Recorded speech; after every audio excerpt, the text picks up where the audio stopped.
Online એજ્યુકેશનમાં દરેક વિદ્યાર્થી ભાઈ બહેનોનું સ્વાગત છે. વાલીઓને સાદર નમસ્કાર. આપણે 12 કોમર્સમાં વાણિજ્ય વ્યવસ્થા અને સંચાલનમાં ચોથા પાઠ વ્યવસ્થા તંત્ર વિશે વાત કરતા હતા. ગુણની માહિતી તમારી પાસે છે જ તે છતાં આજે આપણે થોડું રસ છે એની ફરીથી માહિતી આપી દઈએ છીએ. હવે આપણે જે માહિતી ભણતા હતા સમજતા હતા એ છે વ્યવસ્થા તંત્રના પ્રકાર. પહેલા બે વ્યવસ્થા તંત્રના પ્રકાર રૈખિક અને કાર્યાનુસાર વ્યવસ્થા તંત્ર આપણે આગળના લેક્ચરમાં સમજી ગયા છીએ. રૈખિક વ્યવસ્થા તંત્ર છે એના જુદા જુદા નામ છે. વિભાગીય વ્યવસ્થા તંત્ર છે, લશ્કરી વ્યવસ્થા તંત્ર છે. આની જાણકારી આની માહિતી તમારી પાસે છે. પણ રૈખિક વ્યવસ્થા તંત્ર છે એની મર્યાદા એ કે એમાં શું હતું તો કે વિભાગને મહત્વ વધારે આપવામાં આવતું, એટલે જેનું બીજું નામ વિભાગીય વ્યવસ્થા તંત્ર. તો એ મર્યાદા આપણે દૂર કરવા માટે છે પછીનું વ્યવસ્થા તંત્ર વિકસાવ્યું અને એને નામ આપ્યું હતું કાર્યાનુસાર વ્યવસ્થા તંત્ર. જેમાં કામને છે અગત્યતા આપવામાં આવી હતી, જેમાં કામને શું કરવામાં આવ્યું હતું તો કે સાહેબ મહત્વ છે એ આપવામાં આવેલું જોવા મળતું. આજે આપણે અભ્યાસ કરવાનો છે એ આપણા ત્રીજા વ્યવસ્થા તંત્ર છે એ વૈદિક વ્યવસ્થા તંત્ર છે. એના વિશેનો અભ્યાસ કરવાનો છે. એના વિશે આપણે શું કરવાની છે તો કે વિગતવાર માહિતી છે એ મેળવવાની છે. તો જે એકમના નિયમ અનુસાર જે એકમની કાર્ય પ્રણાલી અનુસાર છે વિધિસરનું જે માળખું રચવામાં આવે છે એને શું કહેવાય છે તો કે સાહેબ એને વૈદિક વ્યવસ્થા તંત્ર કહેવામાં આવે છે. દાખલા તરીકે જે શાળામાં આપણે છે એ સૌથી ઉપર તો કે કોણ સાહેબ આચાર્ય છે, એની નીચે શિક્ષક, પટાવાળ. તો આ જે છે માળખું તૈયાર થયું આને કેવું કહેવાશે વૈદિક માળખું કહેવામાં આવે છે. આમાં આપણે ઈચ્છીએ કે ન ઈચ્છીએ આમાં ફેરફારો કરી શકતા નથી. આ પ્રમાણે જ આપણે છે એ કાર્ય કરવાનું રહેતું જોવા મળે છે. તમે ટેક્સ્ટ બુકમાં છે સાથે રાખવાનું આપણે કીધેલું છે. એમાં ટેક્સ્ટ બુકમાં પેજ નંબર 40 ઉપર કીધેલું છે રૈખિક વ્યવસ્થા તેમજ કાર્યાનુસાર વ્યવસ્થા તંત્ર પણ એ વૈદિક વ્યવસ્થા તંત્રનો જે શું છે તો કે ભાગ છે. આ બંને છે એ અલગ અલગ હોઈ શકે છે પણ એમાં નીતિ નિયમ અનુસાર કામ થાય છે. એટલે આ બંને પણ છે એ વૈદિક વ્યવસ્થા તંત્રના જ એક શું ગણવામાં આવે છે તો કે પેટા પ્રકારો છે એ ગણવામાં આવતા જોવા મળે છે. આગળ કે છે આ પ્રકારના વ્યવસ્થા તંત્રમાં કાર્યની જવાબદારી નિભાવવા માટે જરૂરી સત્તા સોંપવામાં આવે છે અને સત્તાના બદલામાં તમારી પાસેથી છે એ જવાબદારી સ્વરૂપે છે કામ કરાવવામાં આવતું જોવા મળે છે. કોનામાં તો કે સાહેબ વૈદિક વ્યવસ્થા તંત્ર. આગળ કે છે આમાં સત્તા અને ઉપરી અને તાબેદાર છે એ કેવા હોય છે તો કે સ્પષ્ટ જોવા મળતા હોય છે.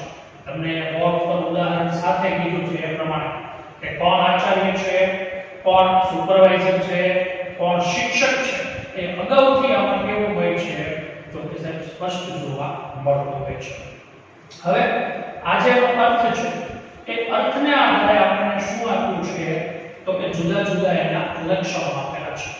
ફરીવાર એકવાર છે આ બાબત તમને સાથે કહી દઉં કે જે એનો અર્થ છે એમાંથી જેના લક્ષણો આવે છે આ લક્ષણોમાંથી જ આપણે એના ફાયદા અને મર્યાદાઓ છે એ અલગ તારવી શકતા છીએ એ જોવા મળતા હોઈએ છીએ. તો પહેલું લક્ષણ આપણને કીધું છે વૈદિક માળખું છે. વૈદિક એટલે તમને અહીંયા ઉપર સમજૂતી આપી એ મુજબ નિયમ અનુસાર છે એ માળખું કેવું હોય છે તો કે સ્પષ્ટ હોય છે. આપણે ખબર છે કે આપણા ઘરમાં જે પદ્ધતિ છે બરોબર છે તો કે ભાઈ સૌથી પહેલા છે દાદા, ત્યાર પછી પપ્પા, મમ્મી, મોટા ભાઈ બહેન અને પછી છે એ જો આપણા મોટા હોય તો આપણે પછીનો વ્યક્તિ આવતો હોય. તો આ માળખું છે કેવું હોય છે તો કે સ્પષ્ટ જોવા મળે છે. એમ અહીંયા આગળ પણ છે વૈદિક માળખામાં છે આ બાબત છે એ સ્પષ્ટ જોવા મળે છે. આની બહાર જઈ અને તમે કાર્ય કરી શકતા નથી. જો તમે કાર્ય કરો તો એના માટે તમે સ્વતંત્ર જવાબદાર છો. એની જવાબદારી નિભાવવાની છે એ તમારે વ્યક્તિગત રીતે મળતી જોવા મળે છે. તો ખાસ પહેલું લક્ષણ વૈદિક માળખું છે એટલે અહીંયા આગળ જે કંઈ કામ કરવાનું છે એ નિયમ અનુસાર કરવાનું રહેતું જોવા મળતું હોય છે. સભાનતાપૂર્વક આપણે ટેક્સ્ટબુકમાં કીધું છે કે સભાનતાપૂર્વક આ માળખું કેવું થાય છે તો કે તૈયાર થતું જોવા મળતું હોય છે. બીજું આપણે કીધું છે એ અપરિવર્તનશીલ છે. ટૂંકા ગાળા માટે આ કેવું છે તો કે અપરિવર્તનશીલ છે. જો દાદાનું અવસાન થાય તો પપ્પા છે ઘરમાં સર્વોપરી બની જાય. એટલે આ પરિવર્તનશીલ છે પણ ખૂબ લાંબા સમય ટૂંકા ગાળા માટે છે એ આ પરિવર્તનશીલતા જોવા મળતી નથી. પ્રમોશન આવે, વ્યક્તિ નિવૃત્ત થાય તો આમાં પરિવર્તનશીલતા આવે છે. ત્યાં સુધી આમાં કોઈ પરિવર્તનશીલતા આવતી જોવા નથી મળતી. આ વ્યવસ્થા તંત્રમાં કર્મચારીઓનું સ્થાન મોટે ભાગે છે અપરિવર્તનશીલ જોવા મળે છે. એકવાર એ નિશ્ચિત થાય પછી એમાં જવલ્લે ખૂબ ઓછા પ્રમાણમાં શું થાય છે તો કે ફેરફારો થાય છે. બાકી લગભગ મોટે ભાગે આવા ફેરફારો છે ટૂંકા સમયમાં ટૂંકા ગાળામાં છે જોવા મળતા નથી હોતા. ત્રીજું આપણે કીધું છે ઉપરથી નીચે સત્તાની શું થાય છે સોંપણી થાય છે. અહીંયા આગળ ઉદાહરણ આપેલું છે કે ભાઈ દાદાની કામ કરવાની શક્તિ મર્યાદિત છે એટલે એ નિર્ણય લેવા માટે પપ્પાને સત્તા આપશે. પપ્પા આખો દિવસ હાજર ન હોય એટલે મમ્મીને આપશે. મમ્મી છે એ કામ કરાવવા માટે મોટા ભાઈને સત્તા આપશે. તો આ સત્તાની છે એ સોંપણી ક્યાં થાય છે તો કે સાહેબ ઉપરથી નીચે તરફ છે એ થતી જોવા મળે છે. તો પહેલું છે વૈદિક માળખું. બીજું અપરિવર્તનશીલ ક્યારેક જ આમાં છે એ ફેરફારો થતા જોવા મળે છે. ત્રીજું કીધું ઉપરથી નીચે છે એ સત્તાની સોંપણી રેખિક છે એ દિશામાં થતી જોવા મળે છે. ચોથું આપણને કહે છે મોટું કદ છે. આ માળખું છે એ કેવું છે તો કે ખૂબ વિશાળ છે. બીજું જો કંપની સ્વરૂપનું માળખું હોય તો ખૂબ મોટું છે માળખું જોવા મળે છે. આવા સંજોગોમાં છે આ વસ્તુ ખાસ છે એ આપણને ઉપયોગી થતી જોવા મળે છે. કારણ કે એક જ વ્યક્તિ જો નિર્ણય લેવાના હોય તો ખૂબ વધારે નિર્ણયો છે લેવાના હોય છે. આવા સંજોગોમાં છે કે નિર્ણયો છે એ સરળતાથી છે લઈ શકાય એટલા માટે આવા માળખાની સ્થાપના થાય છે અને જેને લીધે છે સરળતાથી છે એ યોગ્ય જગ્યાએથી યોગ્ય નિર્ણયો છે એ લઈ શકાતા જોવા મળે છે. જો આચાર્ય છે તો પણ શિક્ષક, વર્ગ શિક્ષક, વિષય શિક્ષકની આપણે નિમણૂક કરીએ છીએ. શું કામ તો કે ભાઈ પદ ખૂબ મોટું છે. એવી જ રીતના 1 થી 12 ધોરણ હોય તો 1 થી 12 ધોરણમાં આપણે 1 થી 7 ધોરણ હોય એના આચાર્ય અલગ. એવી જ રીતના છે 8 9 10 હોય તો એના આચાર્ય અલગ. 11 12 હોય તો એના આચાર્ય અલગ. શું કામ આવું કરીએ છીએ તો પદ ખૂબ વિશાળ છે. આવા સંજોગોમાં છે આ કામની વહેંચણી કરવી છે એ ખૂબ વધારે છે જરૂરી ગણવામાં આવે છે. પાંચમું કહે છે ચોક્કસ સંબંધ. તો અહીંયા જે કામ થાય છે એ ચોક્કસ શું છે તો કે સંબંધોને આધારે થતો જોવા મળે છે. અહીંયા આ ઉદાહરણ લાગુ પડશે. આચાર્ય, સુપરવાઇઝર, શિક્ષક એના સંબંધો કેવા છે તો કે સ્પષ્ટ છે, ચોક્કસ છે. એમાં પરિવર્તન થતું નથી. અને આવા સંજોગોમાં છે કે આ બાબત જાળવી રાખવી છે એ કેવી ગણાય છે ખૂબ જરૂરી ગણવામાં આવે છે.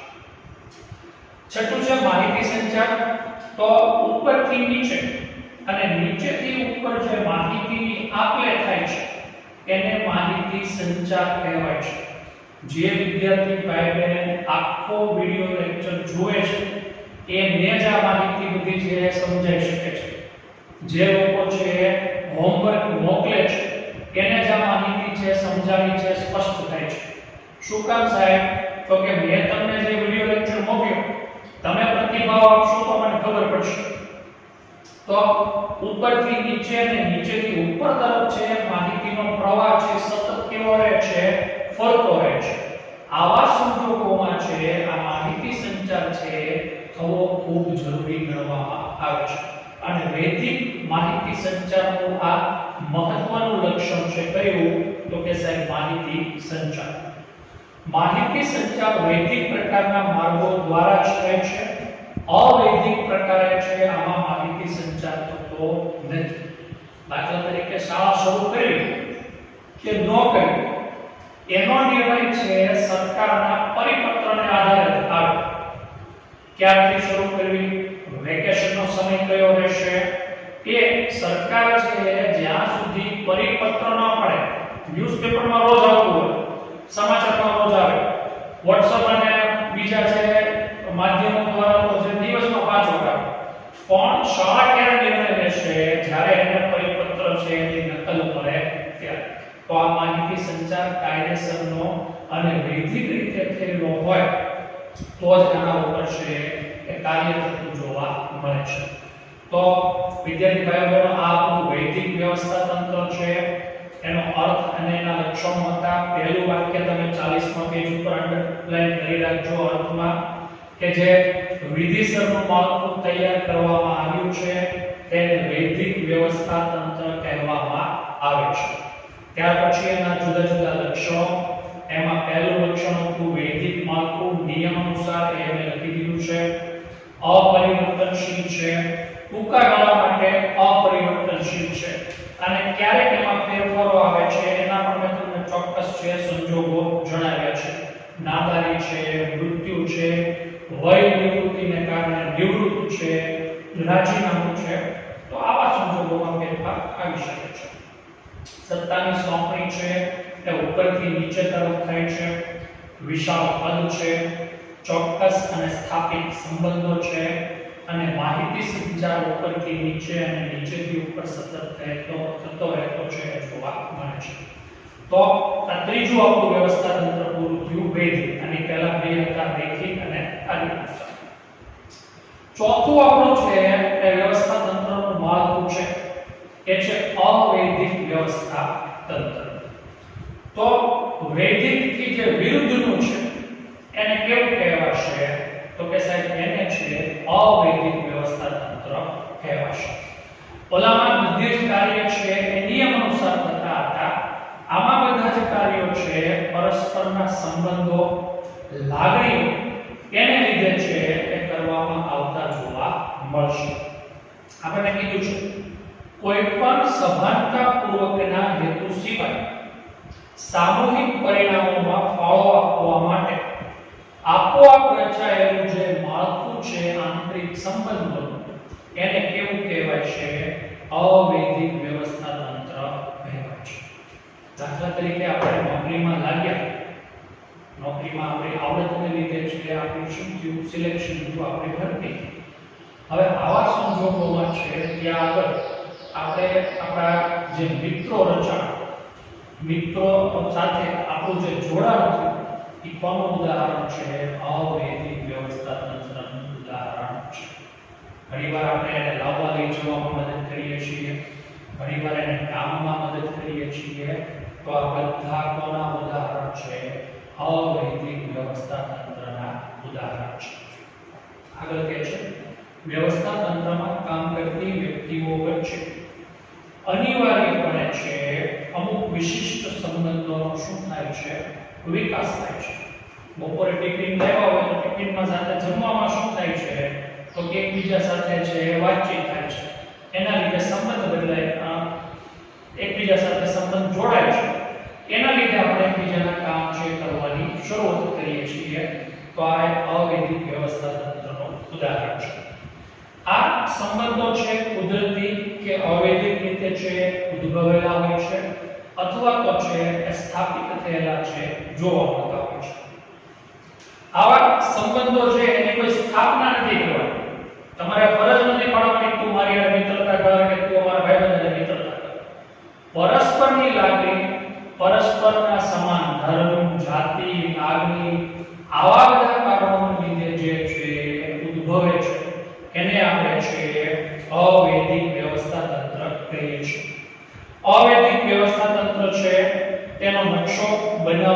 છે એ જરૂર રહેતી નથી, કારણ કે આ બધી જ વસ્તુઓ છે આપોઆપ ઉદ્ભવેલી જોવા મળે છે. આગળ કહે છે વાક્ય તમે અંડરલાઈન કરજો. અવૈધિક વ્યવસ્થા તંત્ર એ વૈદિક વ્યવસ્થા તંત્રનો શું છે? પડછાયો છે. આ વાક્ય છે એ MCQ માં પૂછાઈ શકે અને આ વાક્ય છે વિધાન સમજાવવામાં પણ પૂછાઈ શકે છે, એટલે તમે ખાસ છે એને અનુસરજો, વાક્ય અંડરલાઈન કરજો. વૈદિક વ્યવસ્થા તંત્રમાં જ તેનો ઉદ્ભવ થાય છે અને અવૈદિક વ્યવસ્થા તંત્ર એ વૈદિક વ્યવસ્થા તંત્રનું છે પૂરક છે. એકબીજા સાથે છે સારી રીતે જો જોડાયેલા હોય તો વૈદિક ને છે અવૈદિકનો છે ફાયદો મળી શકે છે. તો આ બધી એવી પ્રાથમિક માહિતી હતી. પહેલું અને છેલ્લેથી બીજું વાક્ય છે, ખાસ અંડરલાઈન કરજો. પહેલું વાક્ય એનો અર્થ આપેલો છે કે આપોઆપ સંબંધોને આધારે જે રચાયેલું માળખું છે એને આપણે અવૈદિક કહીએ છીએ અને અવૈદિક છે એ વૈદિકનું શું છે? પડછાયો છે. તો આ જે વસ્તુ છે અવૈદિક વ્યવસ્થા તંત્રનો અર્થ છે એને આધારે જેને આપણને શું આપેલા છે? લક્ષણો આપેલા જોવા મળે છે. આપણે એ લક્ષણો છે એની પ્રાથમિક માહિતી સાથે સાથે છે એ મેળવતા જઈએ છીએ. પહેલું લક્ષણ છે આપણું અવૈદિક માળખું. હવે જુઓ, અહીંયા જે માળખું રચાયેલું છે એ સંબંધોને આધારિતથી રચાયેલું છે. સંબંધો એટલે કયા? તો કે ભાઈ કંપનીના સંબંધો નહીં, પણ વ્યક્તિગત સંબંધોને આધારે શું થયું છે? તો કે રચાયેલું છે. આપણા ઉપરી અધિકારી હોય ને આપણે એને જવાબ દેવો પડે એ ફરજ છે, પણ આપણો જે ભાઈબંધ નો આવ્યો હોય અને આપણે તરત જ સ્કૂલેથી છૂટીને એને ફોન કરીએ કે આજે તો આમ કરાવ્યું તો તું મારું નામ ન દે, તો આ માળખું છે એ કેવું છે? અવૈદિક માળખું છે. આમાં ફરજ પાડવાની નથી. ભાઈબંધે આપણને એવું કીધું નહોતું કે તું મને ફોન કરજે, પણ આપણે આપણી જે મિત્રતાને આધારે આવું કામ કરતા જોવા મળ્યું છે. આપણે કીધું છે આ માળખું અવૈદિક હોય છે, જેમાં આંતર સંબંધો છે એના આધારે આવી વસ્તુ ઉદ્ભવતી જોવા મળે છે. આપણે કીધું છે કર્મચારીઓમાં સમાન ધ્યેયની પ્રાપ્તિ માટે જ્યારે છે એ આ માળખું તૈયાર થાય ત્યારે એને અવૈદિક માળખું કહેવામાં આવે છે. આપણી ગેરહાજરીમાં એ આપણું કામ સંભાળી લે, એની ગેરહાજરીમાં આપણે એનું કામ સંભાળી લઈએ, તો આવું માળખું છે એ કેવું કહેવાય? અવૈદિક માળખું કહેવાશે. તો પહેલું લક્ષણ છે અવૈદિક. બીજું છે માનવ વર્તણૂક ઉપર આધારિત. જો આપણા ઘણા બધા કર્મચારીઓ હોય છે સાથે કામ કરતા, બધા સાથે આપણે મિત્રતા થાય એવું જરૂરી નથી. આપણે બહુ મિત્રતા છે એ કેવા સાથે થશે? તો કે ઓછા વ્યક્તિઓ સાથે. કદાચ 90 જણા છીએ તો એવું કરી શકે કે 10-10 જણાના 9 ગ્રુપ હોય. કદાચ છે કે એની જગ્યાએ છે 5-5 જણા છે એના 18 ગ્રુપ હોય. તો આ દેખાડે છે કે આમાં જે સંબંધો સ્થાપિત થાય છે એની પોતાની વર્તણૂકને આધારે સ્થાપિત થાય છે. આપણે આળસુ હોય તો આપણે ભાઈબંધ કેવો પસંદ કરીએ? આળસુ. આપણને કામ કરવાનો ઉત્સાહ હોય તો આપણે કેવા વ્યક્તિ પસંદ કરશું? કે જે ઉત્સાહિત હોય એ. તો આ સંબંધો છે એ કોના ઉપર આધારિત છે? માનવ વર્તણૂક ઉપર વધારે આધાર રાખતા છે એ જોવા મળે છે.